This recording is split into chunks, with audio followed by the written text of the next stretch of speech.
श्रीमद् भागवतम स्कंद द्वितीय अध्याय अष्टम राजा परीक्षित द्वारा पूछे गए प्रश्न श्लोक संख्या अष्टम शब्दार्थ अनुवाद तात्पर्य दिव्य श्री भक्तिवेदांत स्वामी प्रभुपाद द्वारा आसीद्यदुदरात् पद्मं लोक संस्थान लक्षणं यावानयं वै पुरुषा यत्तावयवहि पृथक् तावान साविति प्रोक्तः संस्थावयववानिव। शब्दार्थ आसीत जिस प्रकार निकला, यद यत उदरात जिसके उदर से, पद्मम कमल का फूल, लोका संसार, संस्थान स्थिति, लक्षणम लक्षण, यावान जैसा था, अयम यह, वै निश्चय ही, पुरुषः श्री भगवान, यत्ता माप माप, अवयवैहि अवयवों से, पृथक भिन्न, तावान वैसा, असि वह, इति प्रोक्तः ऐसा कहा जाता है, संस्था स्थिति, अवयववान अवयव से युक्त, इव सदृश। अनुवाद। यदि पूर्ण पुरुषोत्तम भगवान जिनके उदर से कमल नाल बाहर निकला है अपने माप के अनुसार विराट शरीर धारण कर सकते हैं, तो फिर भगवान के शरीर तथा सामान्य जीवात्माओं के शरीर में कौन सा विशेष अंतर है। तात्पर्य। यहाँ यह ध्यान देने की बात है कि महाराज परीक्षित कितनी बुद्धिमानी से भगवान के दिव्य शरीर के विषय में ज्ञान प्राप्त करने के लिए अपने गुरु से प्रश्न करते हैं। इसके पूर्व कई बार कहा जा चुका है कि भगवान ने कारणदक्षाई विष्णु के सदृश विराट शरीर धारण किया, जिनके रोम कूपे में असंख्य ब्रह्मांड उत्पन्न हुए। गर्भोदक्षाई विष्णु के शरीर से निकले कमल नाल के शीर्ष पर कमल पुष्प होता है, जिससे ब्रह्मा उत्पन्न होते हैं। निसंदेह भौतिक संसार की रचना के समय भगवान विराट शरीर धारण करते हैं और जीवात्माएं भी आवश्यकता अनुसार लघु या दीर्घ शरीर प्राप्त करती है। उदाहरणार्थ, हाथी की को आवश्यकता अनुसार विशाल देह प्राप्त होती है और चींटी को अपनी आवश्यकता के अनुसार लघु देह मिलती है। इसी तरह यदि भगवान ब्रह्मांडों या किसी ब्रह्मांड के लोकों को समाहित करने के लिए विराट शरीर धारण करते हैं, तो आवश्यकता अनुसार किसी विशेष प्रकार के शरीर को धारण करने के नियम में कोई अंतर नहीं पड़ता। जीव तथा ईश्वर को केवल शरीर के आकार के कारण विभेदित नहीं किया जा सकता। अतः इसका उत्तर इस पर निर्भर करता है कि भगवान के शरीर का सामान्य जीव के शरीर की तुलना में विशिष्ट महत्व क्या है।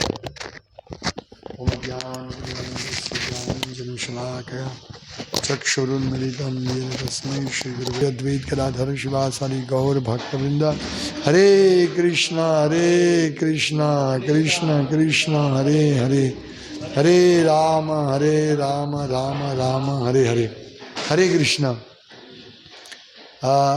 परीक्षित महाराज के एक बुद्धिमत्ता प्रश्न, हाँ, यहाँ ये प्रश्न कर रहे हैं कि भगवान अपने माप के अनुसार विराट शरीर धारण करते, तो एक जीव भी शरीर धारण करता है और भगवान भी शरीर धारण करते, तो ये दोनों में कौन सा विशेष अंतर है, ये प्रश्न पूछ रहे हैं। तो भगवान का शरीर दिव्य है, फिर भी भगवान विराट रूप धारण करते जो भौतिक रूप है। तो ये और सामान्य जीव के शरीर में, जैसे हम लोग सब अभी मनुष्य शरीर प्राप्त किया है, कभी कुत्ता बिल्ली गधा गाय या कीट पतंग का शरीर प्राप्त करेंगे, तो अपना और भगवान के शरीर में क्या अंतर है, ये प्रश्न बहुत महत्वपूर्ण है। क्योंकि प्रभुपाद लिखते हैं कि भगवान को आवश्यकता अनुसार किसी विशेष प्रकार के शरीर को धारण करने के नियम में कोई अंतर नहीं पड़ता। जीव तथा ईश्वर को केवल शरीर के आकार के कारण पर विभेदित नहीं किया जा सकता। यानी भगवान ने विराट रूप धारण किया जो भौतिक है, और सामान्य जीव का भी शरीर भौतिक है, तो इसके ऊपर भगवान और ये जीव को अलग नहीं किया जाता है, उसको भेद इस पे नहीं है। भगवान का शरीर दिव्य है और भगवान सब कुछ और कुछ भी कर सकते हैं, ये महत्वपूर्ण है। तो इसका उत्तर प्रभुपाद कहते हैं कि इसका उत्तर इस पर निर्भर करता है कि भगवान के शरीर का सामान्य जीव के शरीर की तुलना में विशिष्ट महत्व क्या है। मतलब सिर्फ बड़ा शरीर है भगवान, इसीलिए वो भगवान, ऐसा नहीं है। प्रभुपाद यहाँ उदाहरण देते हैं कि जैसे भाई हाथी को आवश्यकता अनुसार विशाल देह प्राप्त होते हैं, हाथी का बड़ा देह है, हाथी से भी बड़ा देह होता है। भागवतम के पंचम स्कंद में वर्णन है कि ऐसे गरुड़ है जो आकाश में उड़ते रहते हैं, वो नीचे नहीं आते हैं। वो प्रभुपाद लिखते हैं कि हाथी का भी शिकार कर सकते हैं, हाथी को उठा के ऊपर ले जा सकते हैं। देखो ऐसा भी विराट रूप है। और सूर्यदेव, सूर्यनारायण तो वैसे भगवान का ही एक्सपांसन है, लेकिन और भी हम देखेंगे कि ये हिरण्यकशिपु, इसका भी विराट रूप था। हिरण्याक्ष इसमें वर्णन आता है कि हिरण्याक्ष का बाल बादल को स्पर्श करते थे, उसका बाल से बादल तितर बिखर हो जाए, कितना बड़ा विशाल रूप होगा। तो केवल शरीर के आकार के कारण जीव तथा ईश्वर को अलग नहीं किया जा सकता। अभी भगवान को कैसे समझ सकते हैं कि भगवान के शरीर का जीव के शरीर की तुलना में विशिष्ट महत्व क्या है, यानी वो उसमें क्या दिव्यता है। ये इंटेलिजेंट क्वेश्चन है। इसलिए प्रभुपाद कहते हैं कि महाराज परीक्षित कितनी बुद्धिमानी से भगवान के दिव्य शरीर के विषय में ज्ञान प्राप्त करने के लिए अपने गुरु से प्रश्न करते हैं। मतलब उनका प्रश्न साधारण नहीं होता है। और हम भी देखेंगे कि जब गुरु को प्रश्न किया जाता है तो साधारण प्रश्न नहीं पूछना चाहिए। गुरु महाराज मैं बहुत दुखी हूँ, गुरु के पास जाके बहुत भक्त फरियाद करते हैं, गुरु महाराज मेरे बेटे का ऐसा प्रॉब्लम है, मेरे धन का ऐसा प्रॉब्लम है, मेरी नौकरी अच्छी नहीं चलती है। ये टाइम वेस्ट है, गुरु का भी और अपना टाइम भी वेस्ट है। ये एक बार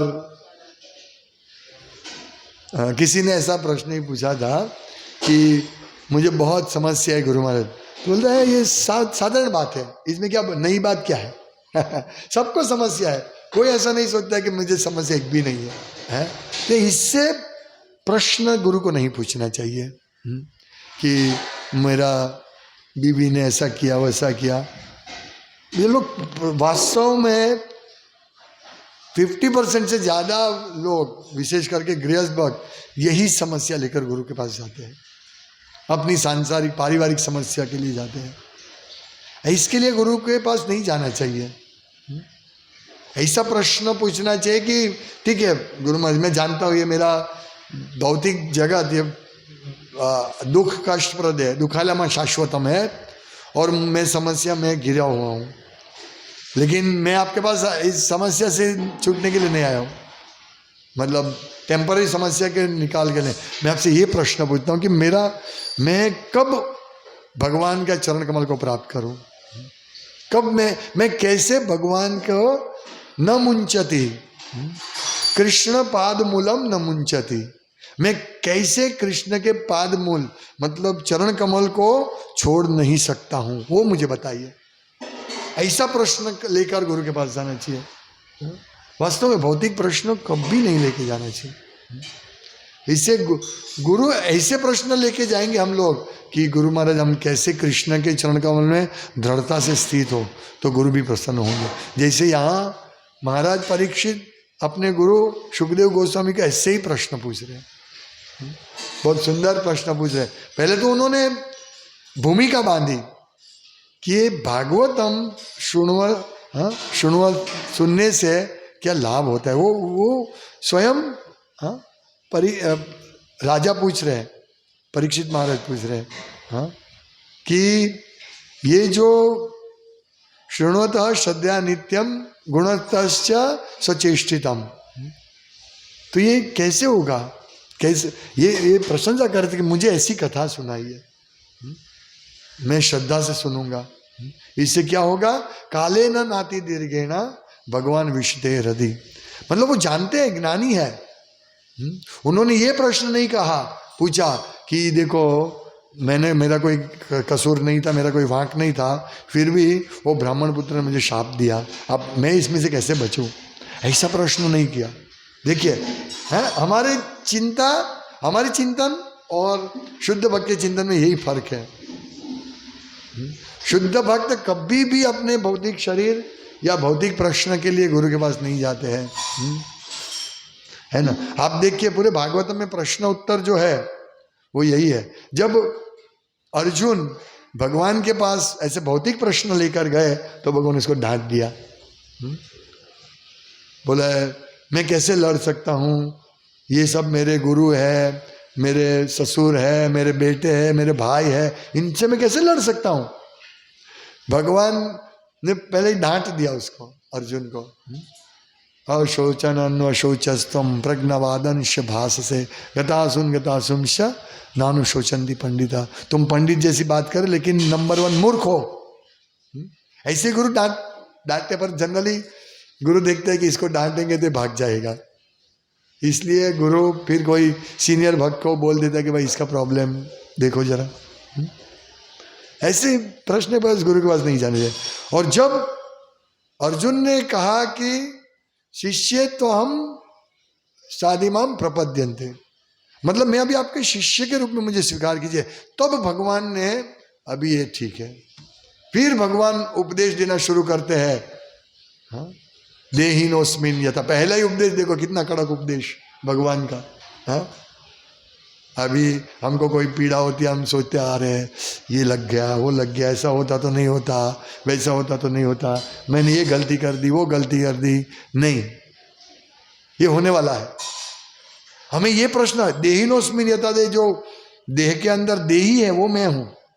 भगवान कितने उच्च ज्ञान के से शुरुआत करते हैं। कौन ऐसा शुरुआत करते हैं कि सच्चे गुरु ऐसे ही होते हैं, जो आत्मा के विषय में ही शुरुआती आत्मा के विषय से करते हैं। जब गुरु बने भगवान तो उन्होंने भी यही किया, और हम सबको भी ऐसा ही प्रश्न उत्तर का चर्चा करना चाहिए, नहीं कि जनरल प्रश्न। ये बहुत बुद्धिमानी प्रश्न करते हैं।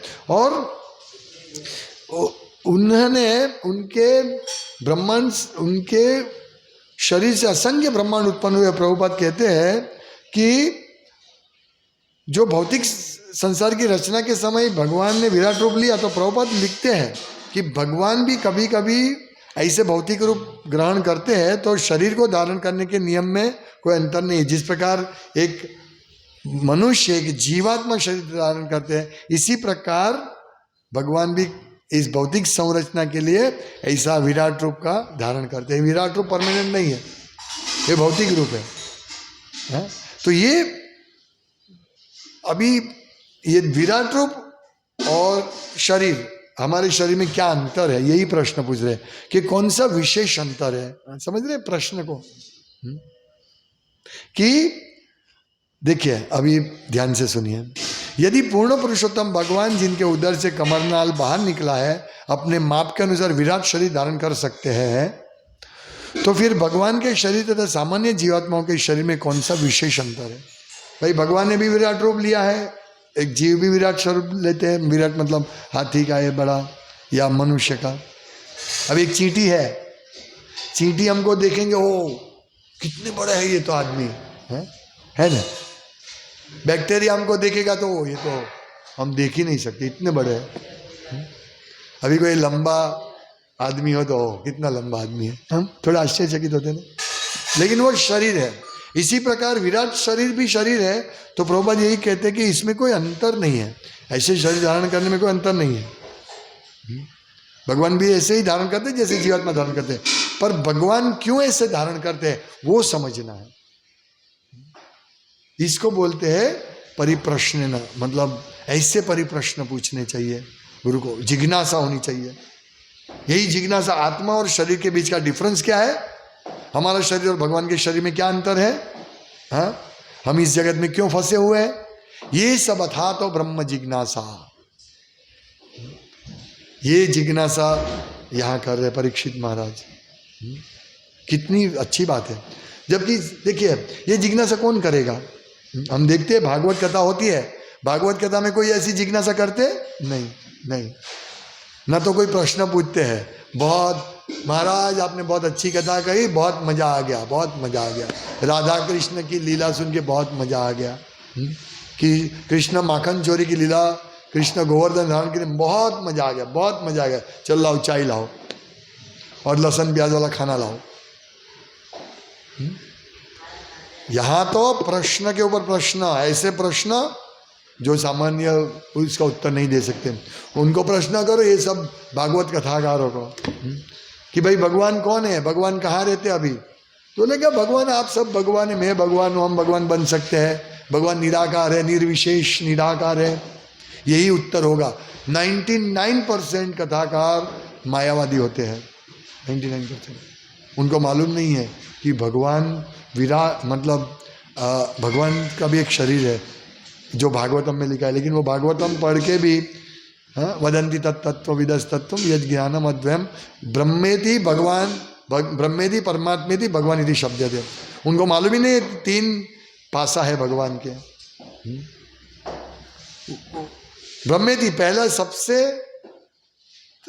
तीसरा पासा तो है प्रथम पासा, जो पहला अनुभव है भगवान का अनुभूति है, वो तो निराकार ब्रह्म ज्योति है, और अंतिम साक्षात्कार है परमेश्वर भगवान षड्भुजधारी, हाँ, जो माता यशोदा के कोख में बैठे, ये भगवान तो परम सत्य है। इतने छोटे बालक, हाँ, ये परम सत्य है, वो नहीं जानते हैं, वो बोलते नहीं परम सत्य इतने छोटे बालक थोड़ी हो सकते। अगर ये छोटा बालक परम सत्य है तो मैं तो उससे बड़ा हूं, मेरा शरीर उससे बड़ा है? वो नहीं समझते हैं। इसीलिए वो प्रश्न का उत्तर क्या देगा। कल के श्लोक में प्रभुपाद ने यही बताया, गुरु को जब जिज्ञासा करते हैं, पहला सोपान हमने कल क्या देखा कि गुरु के शरण में जाना है, फिर गुरु को प्रश्न पूछने हैं, गुरु से जिज्ञासा करनी है, हाँ, और गुरु को भी अत्यंत सक्षम एवं पारंगत होना चाहिए, जिससे वो भक्तों की इन समस्त जिज्ञासों को शांत कर सके। ये देखिए गुरु शिष्य परंपरा जो ऐसे ही कुछ नहीं है, एक एक प्रश्न का उत्तर गुरु को देना पड़ेगा। अब ये मायावादी बड़े गुरु बन जाते हैं और समूह में दीक्षा देते हैं, आ जाओ मेरे से दीक्षा ले लो। ये गुरु शिष्य संबंध थोड़ी ऐसे होता है। हाँ, सुखदेव गोस्वामी, अर्जुन, कृष्ण, हाँ, ऐसे कृष्ण गुरु होते हैं। और परीक्षित महाराज को ज्ञान था फिर भी प्रश्न पूछ रहे, गुरु के पास प्रश्न पूछ के और विशेष जिज्ञासा को संतुष्ट कर सकते हैं। तो ये बुद्धिमानी प्रश्न है, और बुद्धिमानी प्रश्न ही गुरु के पास पूछना चाहिए। हाँ, ये जनरल प्रश्न नहीं पूछने चाहिए। हरे कृष्ण। श्रीमद् भागवतम की जय, शिला प्रभुपाद की जय। पंचकल्पतरुभ्यश्च कृपा सिन्धुभ्येव च पतितं पावनेभ्यो वैष्णवेभ्यो नमो नमः। दन्ते निधाय त्रिकम्पद्यो निपत्य कृत्वा च काकुशतमेतदहं ब्रवीमि। हे साधव सकलेव विहाय